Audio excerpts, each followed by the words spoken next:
Hi, this is RxHelp, advice from the person on the other side of the pharmacy counter.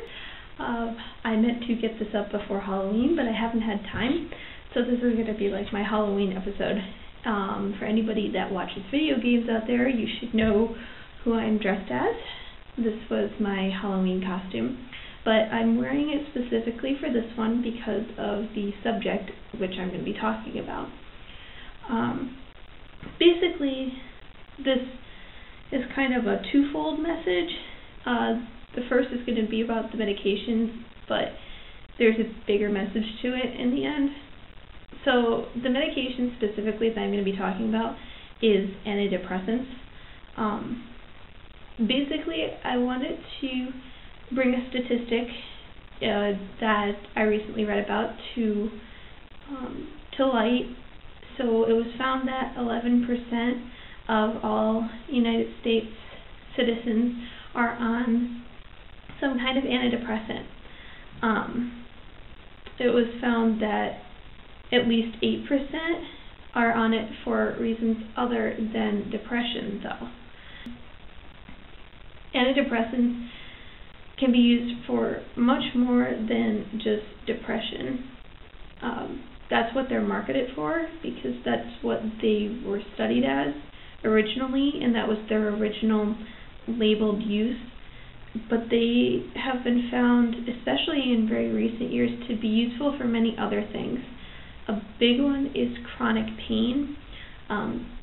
Cymbalta has finally shown commercials on TV that market it for pain management.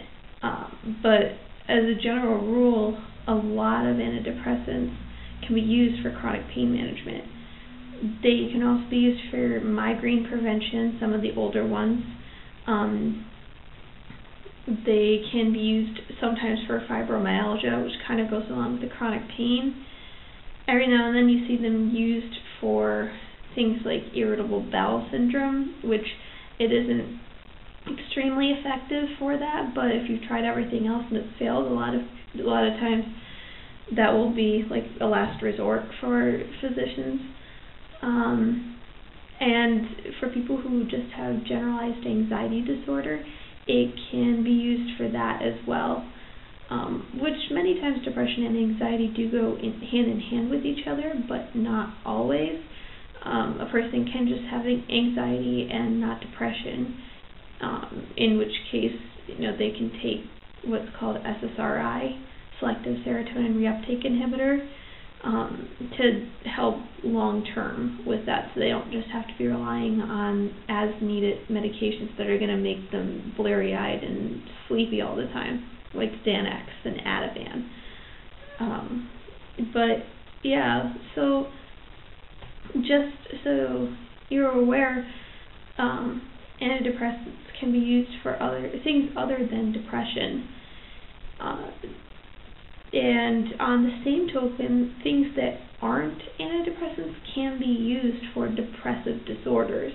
For example, anticonvulsants or anti-seizure drugs can be used for a lot of mood disorders, which include depressive states, such as Depakote. Depakote's a big one. It's used for mood regulation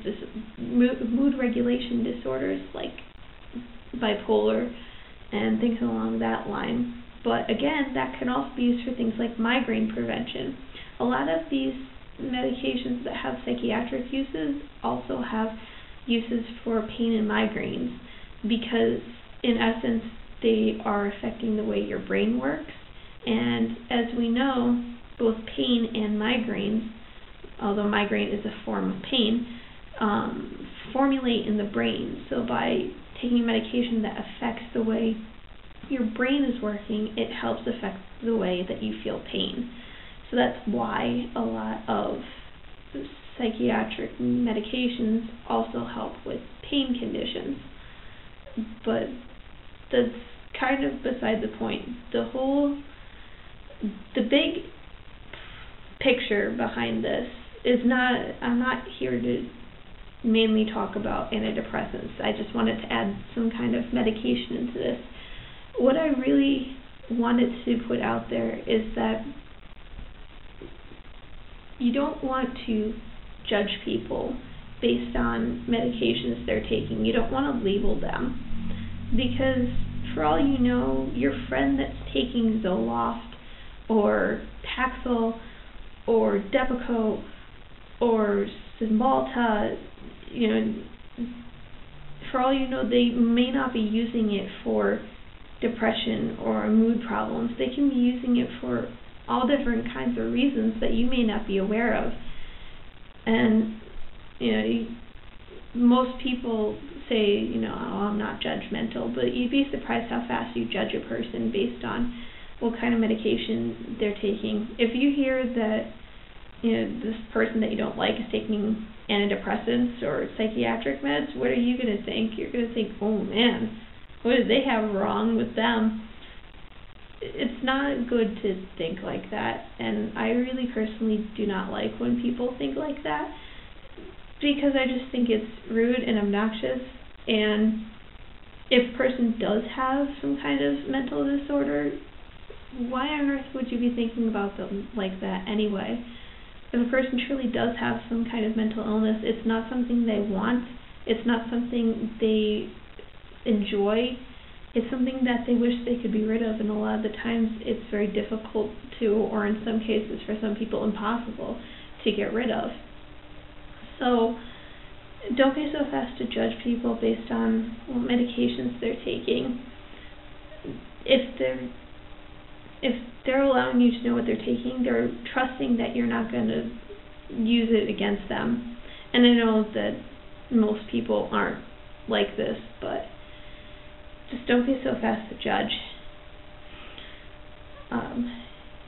Even though mental illness is fun or interesting to portray in books, TV shows, and video games, it's not fun in real life. I'm a fan of psychiatric medicine because I find the field very interesting. I find the medications very interesting. But having seen and experienced what I did when I was in school on psychiatric rotations, it made me not want to wish it upon my worst enemy. A lot of what I saw was very sad, and I wouldn't wish it upon anybody, because it's something that is a lifelong struggle. So, in short, just be careful not to judge. Don't jump to conclusions. And if somebody is trusting you enough to tell you that they're having some kind of mental problem, whether it be actual mental illness or just some kind of emotional struggle, don't be fast to judge them, and give them all the support that they need.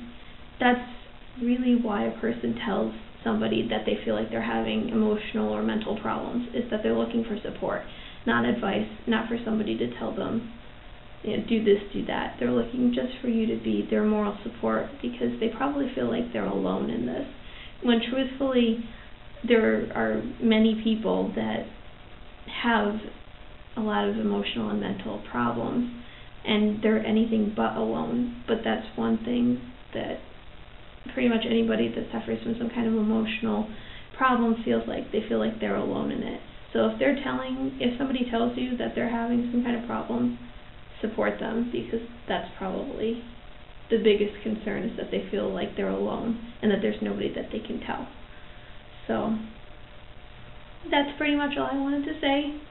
I did want to upload this before Halloween because of the costume, but better late than never, right? So that's pretty much all. If you have any questions, just let me know. I'm here to answer anything, and let me know if you can think of anything that you want me to talk about or answer. So that's it for today, and I will see you guys later. Bye!